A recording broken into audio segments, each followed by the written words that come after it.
Si vous étiez pris au piège dans un camping isolé pendant un séminaire, avec un personnage de dessin animé psychotique qui essaie d'anéantir toute votre équipe, que feriez-vous? Les membres de la communauté ne sont pas très contents de s'être fait voler leur terre par des promoteurs cupides, et l'un d'entre eux est sur le point de se livrer à une vengeance sanglante. Je suis là pour vous expliquer les erreurs commises, ce que vous devriez faire, et comment battre la mascotte tueuse dans Séminaire. Ces 9 employés sont en plein séminaire dans une petite ville de la campagne suédoise. Demain, ils poseront la première pierre d'un nouveau centre commercial qu'ils ont tous aidé à concevoir. Mais ce qu'ils ne savent pas, c'est que les habitants de la ville ont d'autres projets. L'endroit où ils passent la nuit ressemble plus à un camping qu'à un hôtel 5 étoiles. Mais le personnel fait de son mieux pour que tout le monde se sente le bienvenu. Après avoir pris les clés de leurs chalets respectifs, chacun se sépare pour ranger ses affaires, sans se douter que la moitié d'entre eux ne vivra pas assez longtemps pour voir le soleil se lever. Au même moment, le chef cuisinier Karl prépare le déjeuner. Mais il se rend compte que le fourneau ne s'allume plus, et il doit partir en ville chercher du gaz. Alors qu'il se dirige vers la ville, il roule sur une planche pleine de clous qu'un crétin a laissé au beau milieu de la route. Il sait déjà que son pneu est foutu, mais c'est alors qu'il entend des coups de marteau un peu plus loin. Énervé, il s'enfonce dans la forêt pour aller dire le fond de sa pensée au responsable. Dès qu'il s'approche, le bruit de marteau s'arrête net, et il ne voit personne. Il commence à inspecter des fils de fer que quelqu'un a enroulés autour des arbres, quand tout à coup, l'ouvrier se faufile derrière lui et lui assène un coup de matraque derrière la tête, le tuant sur le coup. Ok, je vois déjà où tout ça va nous mener. Et il semblerait que ces employés soient sur le point d'avoir un problème bien plus grave sur les bras qu'un déjeuner pris un peu tardivement. Ce type dans les bois était assoiffé de sang, et tuer le chef n'était qu'un début. Pour être franche, Karl ici présent avait peu de chance de voir venir ce qui allait se passer. Je veux dire, la planche cloutée au milieu de la route était un peu suspecte, mais c'était loin d'être un signe flagrant qu'il y avait un tueur en liberté. Pour ce qu'il en savait, la planche avait pu tomber de l'arrière d'un véhicule de chantier. Il aurait sans doute dû faire plus attention à la route, mais les accidents, ça arrive, et il est donc logique qu'il ne se soit pas immédiatement mis sur la défensive. Compte tenu des dégâts subis par sa voiture, il était également tout à fait logique qu'il se mette à la recherche du constructeur responsable. Et vu les circonstances, il n'avait vraiment aucune raison, à part d'être parano, de soupçonner que ce type voulait le tuer. S'il y a une chose qu'on peut retenir de la fin malheureuse de Karl, c'est qu'il faut toujours être prudent et se préparer à l'imprévisible. Mais savez-vous qui n'est pas prudent? Les employés qui participent à leur séminaire.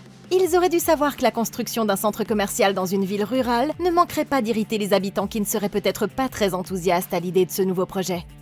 Après tout, aussi incroyable que ça puisse paraître, tout le monde ne souhaite pas vivre dans une communauté américanisée faite de centres commerciaux, de stations-service et de chaînes de restauration rapide à perte de vue. En fait, pendant que Karl conduisait, il écoutait un reportage à la radio qui parlait d'une pétition contre le centre commercial, signée par la majorité des habitants de la ville.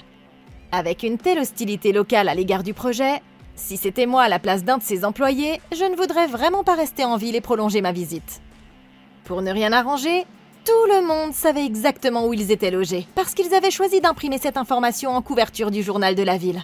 C'est évidemment la porte ouverte à toutes sortes de problèmes, et ils vont bientôt apprendre à leurs dépens que c'était une très mauvaise idée. Alors que les employés se retrouvent dans la salle de conférence pour leur première réunion, cette femme, Lina, remarque quelque chose d'étrange. Il semblerait qu'ils n'aient pas indemnisé une famille dont la ferme a été démolie pour faire place à leur projet.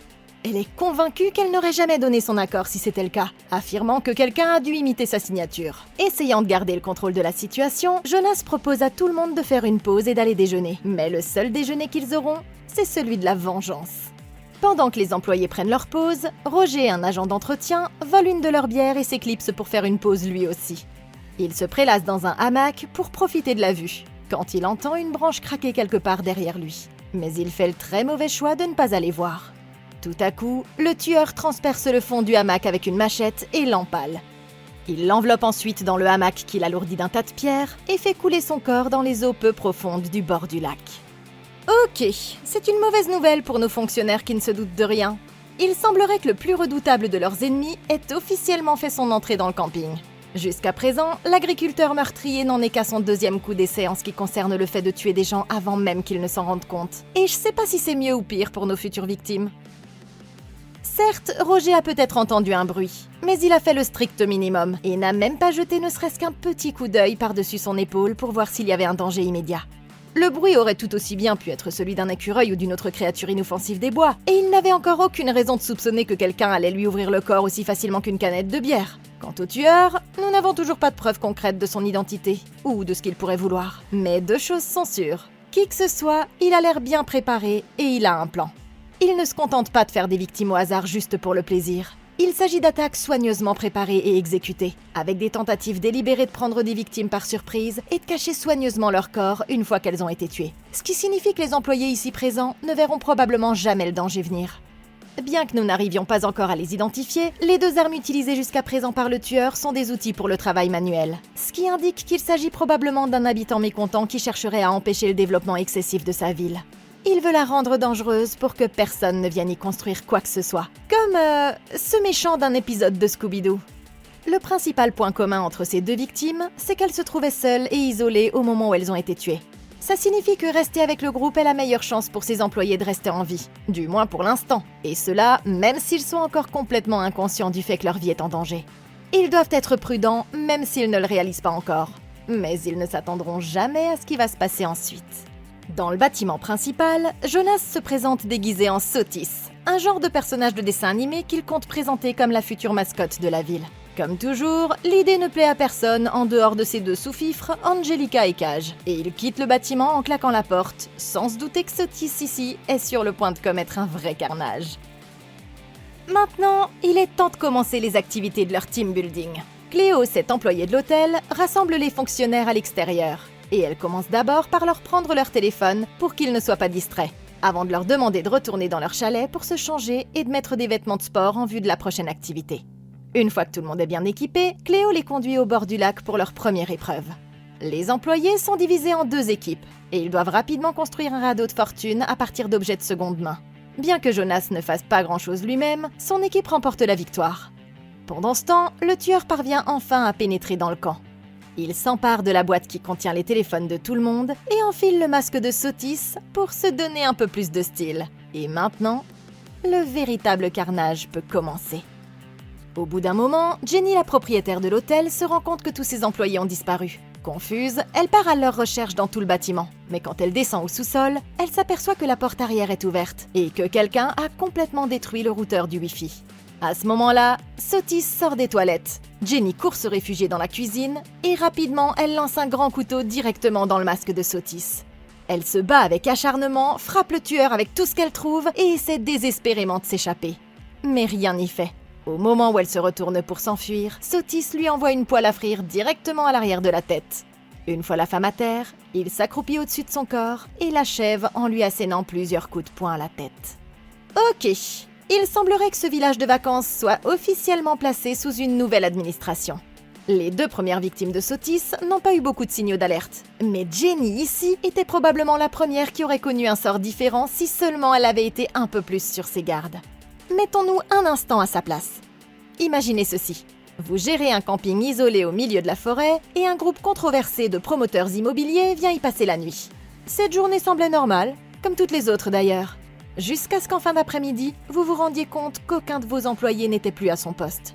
Peut-être qu'ils étaient tous aux toilettes ou quelque chose comme ça, il n'y avait pas encore de raison de paniquer. Mais c'est à ce moment-là que vous découvrez que la porte de derrière est restée grande ouverte et que quelqu'un a détruit le routeur Wi-Fi, vous privant ainsi de toute connexion avec le monde extérieur. Si on prend tout ça individuellement au pied de la lettre, il n'y a probablement pas lieu de s'inquiéter. Mais si on combine ces trois événements apparemment sans importance, toute personne qui a vu sa part de films d'horreur se mettrait instantanément en mode combat ou de fuite, même si elle n'avait aucune autre raison de penser que quelque chose n'allait pas. Si Jenny avait prêté attention aux signes plus tôt, elle aurait pu s'en sortir. Mais elle n'a jamais perçu les signaux d'alarme. Une fois que le combat a commencé, elle a fait à peu près tout ce qu'il fallait. Elle a utilisé toutes les armes dont elle disposait, mais ça n'a pas suffi à lui sauver la vie. La seule fois où elle a manqué l'occasion de renverser la situation, c'était pendant le bref moment qui a suivi celui où il a lancé la machette, se débarrassant ainsi de sa seule arme. Mais même là, il aurait été terriblement dangereux de réduire la distance, parce qu'il aurait pu facilement se retourner et arracher le couteau coincé dans son masque pour finir le travail. Dans ce cas précis, il semblerait que la meilleure solution pour Jenny aurait été de s'attaquer au corps et aux jambes du tueur, puisque le masque protégeait sa tête. Elle aurait également dû claquer et verrouiller rapidement toutes les portes par lesquelles elle passait si elle en avait l'occasion. Et comme c'est elle qui connaissait le mieux comment est agencé le bâtiment, elle aurait pu se créer des occasions de s'échapper. Elle s'est super bien battue, mais Sotis a fini par l'emporter, ce qui lui a même permis d'apprendre une précieuse leçon. Il n'y a pas mieux que la poêle à frire pour gagner un combat. Dans les bois, Lina décide de s'éclipser pendant que ses collègues sont distraits. Elle retourne seule au camp pour découvrir par elle-même ce que Jonas mijote vraiment. Elle revient donc au camping bien avant les autres. Et elle se faufile dans le chalet de Jonas par la fenêtre ouverte. Elle fouille dans son sac et trouve son ordinateur portable. Et bien sûr, dans sa boîte mail, elle trouve exactement ce qu'elle cherchait. Il s'avère que Jonas s'est secrètement fait embaucher par une société d'investissement privée et qu'il a délibérément saboté les plans du centre commercial. Elle réfléchit rapidement et télécharge les preuves sur une clé USB juste au moment où le reste du groupe revient. Cléo s'aperçoit que leurs téléphones ont disparu et elle essaie rapidement de faire croire que ça fait partie des défis à relever pendant le team building avant de courir vers le bâtiment à la recherche des autres employés. Il semblerait qu'il n'y ait plus aucune trace de qui que ce soit, jusqu'à ce qu'elle manque de glisser sur une flaque de sang dans la cuisine. Elle suit la trace jusqu'à la chambre froide, et quand elle l'ouvre, elle trouve le corps de Jenny pendu à un crochet à viande. Elle se retourne pour s'enfuir et sauver sa peau, mais elle se retrouve nez à nez avec le tueur. Il essaie de la frapper avec sa machette, mais heureusement pour elle, celle-ci se coince dans un tuyau au-dessus de la tête de Cléo, ce qui lui laisse une petite chance de s'échapper. Elle saisit l'occasion et se dirige vers la porte d'entrée, mais il semblerait que Sotis l'ait enfermée à l'intérieur. Elle se réfugie dans la salle de conférence, tandis qu'il balance un maillet dans tous les sens pour l'atteindre. Elle parvient à le garder à distance pendant un court moment, mais la chance finit par tourner, et Sotis la surprend avec un coup de marteau qui la fait tomber. Il se tient alors au-dessus d'elle et finit brutalement le boulot. Ok, si avant Jenny aurait pu au moins être un peu plus méfiante, Cléo est la première personne qui aurait dû s'en apercevoir. Je veux dire, qui trouve une trace de sang comme celle-ci et ne pense pas immédiatement que sa vie pourrait être en danger? Il n'y a pas besoin d'être un des experts Miami pour voir qu'il s'agit clairement du type de trace faite par quelqu'un qui traîne un corps. Dans le meilleur des cas, elle serait tombée sur un ours qui se serait nourri de substances illicites. Dans le pire des cas, il pourrait s'agir d'un tueur en série en cavale. Quoi qu'il en soit, si vous voyez une trace de sang pareille, il serait préférable de se munir d'une arme avant même d'aller mener votre enquête. Comme un de ces couteaux accrochés au mur juste derrière elle, ou le chalumeau sur le plan de travail. Cela dit, Cléo s'est bien battue. Et si elle avait apporté quelques petits changements à sa stratégie, elle aurait même pu survivre. Dès le début du combat, elle aurait pu envoyer un coup de pied entre les jambes de Sotis, se réfugier rapidement dans la chambre froide et maintenir la porte fermée de l'intérieur. Ça aurait été difficile pour Sotis d'enfoncer cette porte épaisse. Contrairement aux autres, elle avait aussi son téléphone sur elle, ce qui lui donnait un avantage certain. Pendant la course-poursuite, elle n'a pas su saisir la petite ouverture entre le moment où Sotis a coincé sa machette dans le tuyau et celui où il a dû chercher le maillet, parce qu'elle aurait pu riposter alors qu'il n'était pas armé. La porte qui mène à la cuisine pivote dans les deux sens. Donc après s'être échappée, elle aurait pu rapidement faire demi-tour, revenir en force, utiliser la porte pour l'assommer, puis lui sauter dessus muni des couteaux de cuisine pendant qu'il était à terre. En fait, il aurait été judicieux de claquer toutes les portes par lesquelles elle passait et d'essayer de l'enfermer dehors si elle en avait eu le temps. Cléo savait que sa meilleure chance était de trouver un moyen de s'échapper, mais quand elle a essayé la porte d'entrée, Sotis l'avait déjà verrouillée. Elle devait donc au moins le blesser suffisamment pour qu'il ne puisse pas continuer à la poursuivre avant de trouver elle-même une autre issue pour se sauver. Mais comme vous pouvez le constater, c'est bien plus facile à dire qu'à faire. Voyons à présent ce que Sotis a choisi comme arme. Ce maillet géant a beaucoup de portée et de puissance. Un bon coup et vous êtes KO. En revanche, il faut beaucoup d'énergie pour le balancer, et le temps de récupération entre les coups est plutôt long. Je sais que le but de Cléo était de rester à l'écart de la technologie pendant tout le séminaire. Mais si elle avait passé moins de temps à jouer à 3 petits chats dans les bois et s'était plutôt entraînée à combattre sur Elden Ring, elle aurait su comment faire pour esquiver les coups. Dès qu'il a balancé son arme, elle aurait pu s'approcher et essayer de le déséquilibrer. Avec un peu de chance, elle aurait pu l'envoyer au tapis et le faire capituler, ou au moins passer à côté de lui et s'échapper de la pièce. Le pire dans tout ça, c'est que cette effusion de sang ne servira à rien, puisque nous savons maintenant que le projet du centre commercial n'était même pas censé voir le jour. Mais Sotis ne se préoccupe pas de la bureaucratie. Il est en mission pour se venger. Et ça ne fait que commencer. Alors que tout le monde est occupé à faire la fête dans le bain nordique, Lina débarque et fait signe à ses amis Amir et Nadia qu'elle veut leur parler. Ils s'excusent auprès du groupe et retournent tous les trois dans son chalet. Elle les met au courant des tractations secrètes de Jonas et de son équipe. Oh, ils sont furieux. Et alors que les autres vont se préparer chacun de leur côté pour le dîner, Lina revient au bain et confronte Jonas. Dans un premier temps, celui-ci essaie de jouer les ignorants. Mais quand Lina renchérit, il lui dit qu'il préférerait discuter de la question en privé, ce qu'elle accepte. Une fois dans son chalet, Lina dit à Jonas qu'elle est au courant de son plan et qu'elle sait tout sur la façon dont il a prévu de trahir ses collègues pour faire avancer sa propre carrière. Jonas réalise qu'il est coincé et il fait un dernier effort pour l'amadouer en lui offrant un emploi dans la société de développement. Mais Lina voit clair dans son jeu et elle refuse son offre. Elle sort la clé USB et révèle qu'elle a déjà téléchargé toutes les preuves. Et elle prévient Jonas que s'il n'avoue pas la vérité d'ici le lendemain matin, elle ira tout raconter à la police. Pendant ce temps, Annette est toujours avec Cage qui est en train de se détendre dans le bain nordique. Quand il voit Sotis s'approcher d'eux. Pour une raison qu'ils ignorent, il est en train de faire tourner un moteur de hors-bord. Cage, qui est beaucoup trop bourré pour pouvoir réfléchir, pense toujours que c'est Jonas sous le costume. Et il se fait ouvrir le cou avec les hélices qui tournent. Bizarrement, il est toujours en vie. Mais au lieu d'essayer de l'aider, Annette s'enfuit pour sauver sa peau tandis que Sotis découpe Cage en petits morceaux. Puis il s'en va à la recherche de sa prochaine victime. Ok, ce type a vraiment été stupide. Hé Cage, tu as merdé! Même si tu pensais que c'était juste ton chef qui s'était déguisé, il faut être sacrément stupide pour laisser quelqu'un s'approcher avec quelque chose d'aussi encombrant qu'un moteur de bateau pour te tuer. Je comprends qu'il était un peu éméché après s'être envoyé quelques bières dans un bain nordique, mais s'il avait été un tant soit peu attentif, il se serait rendu compte que quelque chose ne tournait pas rond. Voyons ça de plus près. Comparé à la dernière fois qu'il a été vu, qu'est-ce qui est différent? Premièrement, le visage de Sotis est couvert de sang.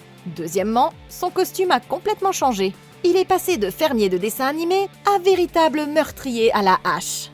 En plus, si Cage avait porté attention, il aurait entendu que Jonas n'avait pas trouvé la tête de la mascotte quand ils sont rentrés au camp un peu plus tôt. Et en plus de ça, il vient juste de partir dans son chalet pour se changer avant le dîner. Alors pourquoi reviendrait-il habillé comme ça? Les signaux d'alerte étaient sous ses yeux, et s'il en avait pris conscience, il aurait pu se donner une chance de s'enfuir. Mais il avait aidé à falsifier d'importants contrats et avait poignardé le fermier dans le dos ainsi que tous les autres membres de son équipe pour son profit personnel. En fin de compte, il semblerait qu'il ait eu ce qu'il méritait. Ce qui est remarquable ici, c'est qu'il s'agit du premier meurtre avec témoin, ce qui signifie que quelqu'un sait enfin qu'ils sont systématiquement abattus. Si c'était moi à la place d'Annette, j'aurais tout de suite couru vers la cabane la plus proche et je me serais regroupée avec le plus grand nombre de personnes. De cette façon, tout le monde aurait été au courant de ce qui se passait. Ensemble, ils auraient pu trouver un moyen d'appeler à l'aide. Et en restant groupés, il sera aussi beaucoup plus difficile pour le tueur de vous éliminer un par un. Quand on est en groupe, on passe d'une situation où on est l'unique cible à une situation où on a à disposition 7 autres boucliers de viande. Je veux dire des collègues, que Sotis pourrait attaquer en premier. Ce qui réduirait considérablement les chances que vous finissiez au bout d'un objet pointu. Bien sûr, vous pouvez toujours décider de faire bande à part et de vous cacher si les choses commencent à mal tourner. Mais pour l'instant, rester avec le groupe est certainement votre meilleure chance de survie. Ingela, qui ignore le danger, décide de se rendre au bâtiment principal pour comprendre pourquoi le dîner tarde autant. Mais elle remarque une étrange lumière qui provient de la salle de conférence. Elle entre et constate que l'endroit est une véritable scène de crime, et plusieurs dents de Cléo gisent encore sur le sol. Paniquée, Ingela court hors du bâtiment et tombe nez à nez avec Sotis en personne. Il lui assène un coup de poing en plein visage et l'assomme direct. Sotis lui passe une corde autour du cou et la hisse directement au sommet du mât du camp. Les autres ont entendu le vacarme, mais quand ils arrivent, il est déjà trop tard pour l'arrêter. Alors que Sotis se retourne vers eux, tout le monde court immédiatement pour sauver sa peau, et chacun s'enfuit dans différentes parties du camp. Ok, pas étonnant qu'ils aient eu besoin de faire un team building. À la première occasion, ces soi-disant coéquipiers se sont mis en mode chacun pour soi, encore plus rapidement que quand la police débarque à une fête d'étudiants. Si vous êtes abonné à la chaîne, vous savez que je n'ai aucun problème avec cette approche quand la situation l'exige. Mais dans ce cas précis, c'était en fait le pire choix possible. Au lieu de ça, ce qu'ils auraient dû faire, c'était travailler ensemble. Ils étaient 6 fois plus nombreux que Sotis, et c'est la seule et unique fois où ils auront un avantage aussi important. Pour être honnête, ils ne sont peut-être pas tous des super combattants, mais ils auraient pu facilement avoir le dessus grâce à leur supériorité numérique. On aurait aussi pu ajouter quelques armes à cela, comme la hachette qui se trouvait dans la souche juste à côté de Lina. Certes, ça n'aurait pas été un combat loyal, mais il n'y aurait même pas eu de combat. En plus, de leur point de vue, c'était peut-être difficile à voir, mais Sotis n'avait pas d'armes à ce moment-là. Ils auraient pu facilement l'affronter et en finir ici même. Mais ils ont fait une énorme erreur quand ils se sont séparés. Lina surtout. Elle a pris une mauvaise décision parce que maintenant, elle se retrouve seule avec Jonas. Et franchement, il craint. En même temps, ça lui donnerait la possibilité de l'avoir comme bouclier de viande si les choses devaient mal tourner. Toute cette scène rappelle le dicton selon lequel il n'est pas nécessaire d'être plus rapide que l'ours pour s'enfuir. Il faut juste courir plus vite que le gars à côté de soi. C'est pourquoi il est préférable de toujours rester groupé avec le plus grand nombre possible de personnes. À ce stade, Lina devrait courir et encore courir, jusqu'à ce qu'elle soit hors de vue. Puis elle devrait trouver un endroit où se cacher ou essayer de se rendre à l'endroit le plus proche où elle pourrait trouver de l'aide. Ils sont venus en voiture ce matin, donc ils devraient avoir une idée de ce qu'il y a dans les alentours. Mais s'il n'y a que des terres agricoles à des kilomètres à la ronde, c'est tout ce qu'ils obtiendront pour avoir organisé leur séminaire au milieu de nulle part. Quoi qu'il en soit, il y a fort à parier que le type ne choisira pas de s'en prendre à vous qui êtes seul, et il préférera sans doute retourner au campement pour s'attaquer aux autres. Même si ce n'est pas l'idéal, si c'était moi à la place de Lina, je me concentrerais maintenant sur le fait de le semer, et j'espérerais que tout ira pour le mieux. Dans tout ce chaos, Jonas est en tête, et il court à l'aveuglette pour sauver sa peau. Mais il s'écrase la tête la première sur un fil de fer très fin tiré entre deux arbres. Lina s'arrête un moment pour le relever, et tous deux poursuivent leur route tandis que Sotis est derrière et se rapproche dangereusement d'eux. Ils parviennent à atteindre le bord du lac, et ils se jettent à l'eau à bord du radeau qu'ils avaient construit plus tôt dans l'après-midi. C'est pas le moyen le plus sûr de prendre la fuite, mais ils ont réussi à semer Sotis pour l'instant. Et maintenant, Lina doit encore faire face à un autre maniaque déséquilibré. À peine arrivé au milieu du lac, Jonas arrête brusquement de pagayer et il exige de Lina qu'elle lui donne la clé USB.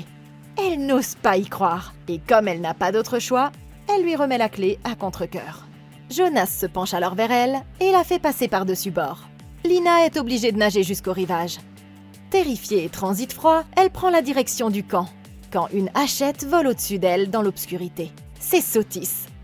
Alors qu'elle court pour sauver sa peau, elle tombe dans une fosse pleine de pointes où il a laissé le cadavre du cuisinier. Elle réfléchit rapidement et décide d'en arracher une du sol pour s'en servir comme arme. Quand Sotis se penche sur le bord de la fosse, Lina lui donne un coup de pic qui le renverse, et ainsi, elle se donne une chance de remonter à la surface. Quelques instants plus tard, alors qu'elle se cache derrière un gros rocher, elle aperçoit la lumière d'une lampe de poche à travers les arbres. Il se trouve que son ami Amir est venu la chercher, mais il se trouve empêtré dans un tas de câbles. Alors que Sotis est sur le point de le rattraper, Lina le tire en arrière. Elle éteint rapidement sa lampe, et tous deux se faufilent dans les bois. Ok, Lina a peut-être réussi à s'enfuir, mais elle a raté beaucoup d'occasions importantes. Tout d'abord, elle aurait dû laisser Jonas pour mort, parce qu'il lui aurait certainement fait la même chose. Pendant que Sotis prenait soin de lui, elle aurait pu traverser le lac toute seule, et elle aurait été quasiment en sécurité. Mais au lieu de ça, elle a fait demi-tour pour l'aider, et a failli en payer le prix fort. Faire confiance à Jonas sur le radeau a également été une énorme erreur. Lina aurait dû voir venir ce coup de poignard à 1 kilomètre à la ronde. Elle aurait dû essayer de le trahir avant lui. Elle aurait pu faire semblant de lui donner la clé USB, puis en profiter pour le pousser par-dessus bord. Elle a même eu l'occasion d'éliminer Sotis pendant qu'il était à terre, quand elle est sortie de la fosse. Ça aurait pu être le moment parfait de l'achever, mais au lieu de ça, elle a fait le terrible choix de s'enfuir. Amir a peut-être bien failli faire sauter leur couverture, mais sa lampe de poche me donne une idée. Comme il fait également nuit dans les bois, il pourrait utiliser la lumière pour attirer le tueur dans un piège. Il suffit de placer la lampe quelque part comme appât et de lui tendre une embuscade quand il viendra vérifier. C'est risqué, mais c'est peut-être leur seule chance d'avoir le dessus sur lui. Et c'est toujours mieux de se battre selon vos propres règles que de lui donner plus de chances de vous prendre par surprise. Pendant ce temps, les autres décident de se barricader dans le bâtiment principal. Comme personne ne vient les sauver, ils décident de se munir de toutes les armes qu'ils peuvent trouver.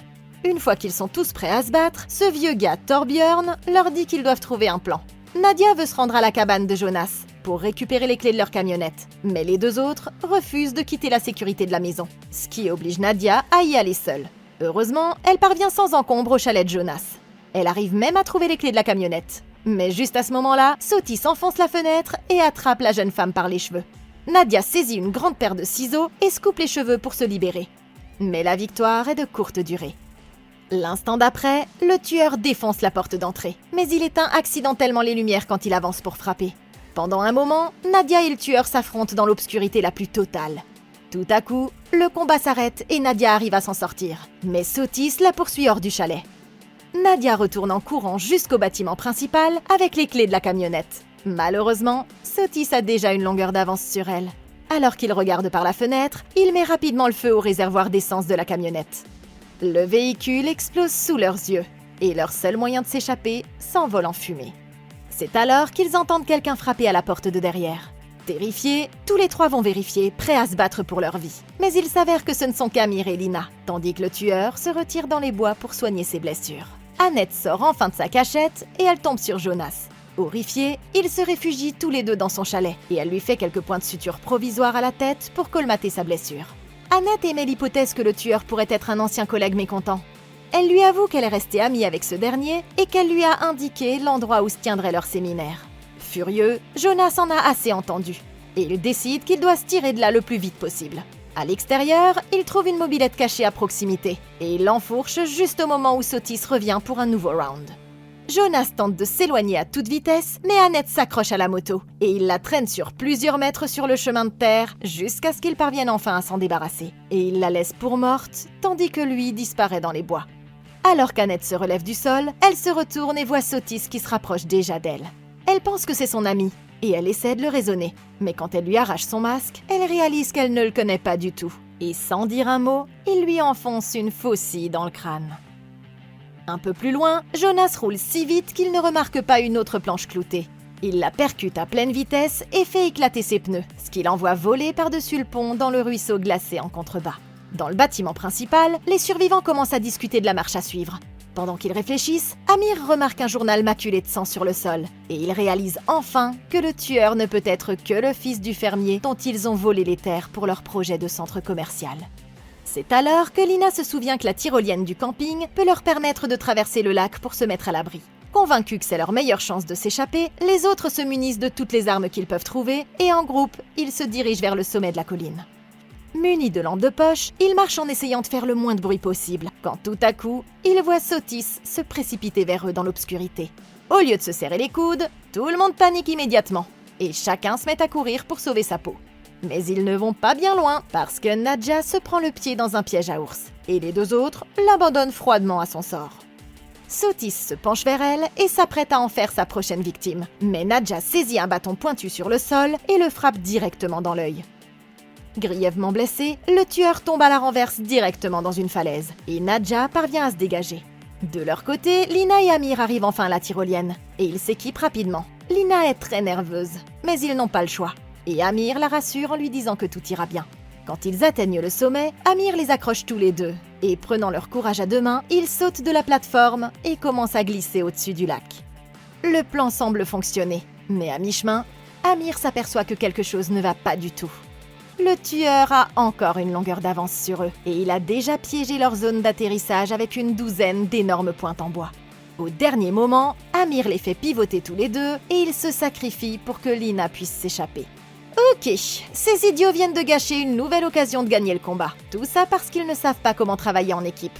Sotis était une fois de plus en infériorité numérique. Ils devaient donc rester sur leur position et se battre pendant qu'ils en avaient l'occasion.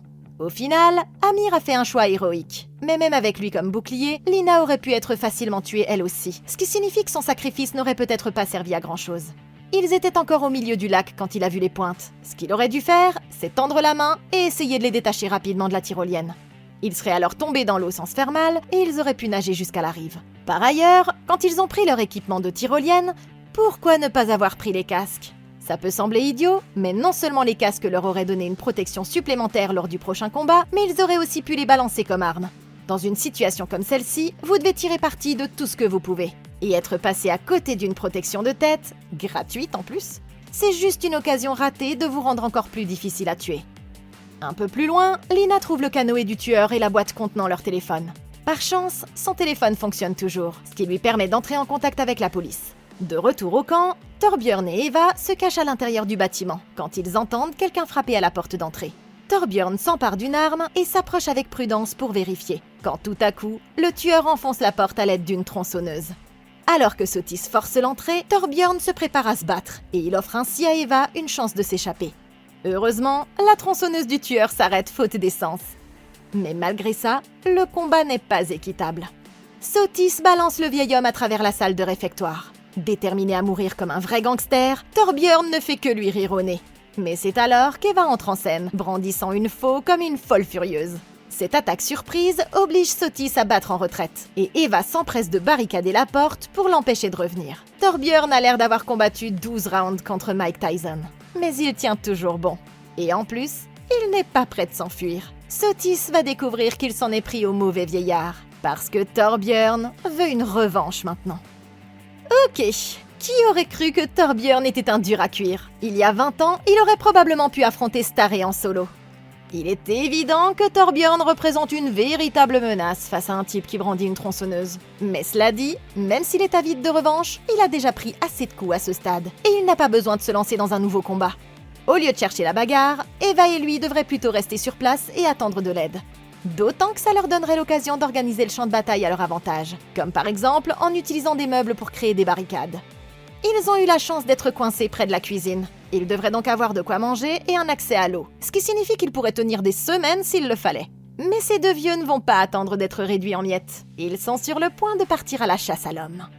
Ils se munissent de toutes les armes de fortune qu'ils trouvent et commencent à ratisser le bâtiment à la recherche de traces du tueur. C'est alors que Sotis attaque Eva par derrière et ils basculent tous les deux à travers la fenêtre et tombent à l'extérieur. Eva se dégage de lui et elle s'enfuit pour sauver sa peau. Mais Sotis saisit une fourchette de barbecue et la lui envoie dans le dos. Le tueur la coince au sol et se tient au-dessus d'elle avec une perceuse électrique qu'il s'apprête à lui enfoncer dans la tête. Mais le combat n'est pas encore terminé. Tout à coup, Torbjörn débranche la perceuse et enflamme la tête de l'homme à l'aide d'un chalumeau, ricanant de joie alors qu'il s'enflamme. Malgré les dégâts, Sotis parvient à plonger sa tête dans un baril d'eau à proximité, et il récupère une girouette pour terminer le travail. Il se tient au-dessus de Torbjörn et d'Eva et s'apprête à donner le coup de grâce, quand Nadja surgit de nulle part et lui tranche la tête d'un coup de pelle. À leur grand soulagement, Sotis est enfin mort, mais il reste encore un psychopathe en liberté. Debout au bord de la rivière, Lina observe les véhicules de police qui se dirigent à toute allure vers le camping. Tout à coup, Jonas émerge de la forêt en courant et il la plaque directement dans l'eau. C'est un combat à mort qui s'engage, et pendant un instant, il semble que Jonas ait le dessus. Mais Lina renverse la situation grâce à quelques coups bien placés et elle met fin au combat en arrachant le cuir chevelu de Jonas à main nue. Alors qu'elles sont prises en charge par les ambulances, Lina et Nadja échangent des sourires discrets. Elle est reconnaissante d'être en vie, mais une chose est sûre, l'année prochaine, Lina ne participera pas au séminaire de l'entreprise. Mais que feriez-vous si vous vous rendiez à un séminaire bizarre au milieu de nulle part pour discuter d'un sujet ridicule et que les gens autour de vous commençaient à se faire tuer? Est-ce que vous attendriez et essayeriez de comprendre ce qui se passe? Ou est-ce que vous ficheriez le camp de la illico? Je pense que vous savez ce que je ferais, moi. Mais dites-moi ce que vous feriez dans les commentaires ci-dessous. Merci beaucoup d'avoir regardé. Laissez un like, abonnez-vous et consultez la playlist de Comment battre pour d'autres vidéos comme celle-ci. Et d'ici la prochaine fois, passez une excellente journée!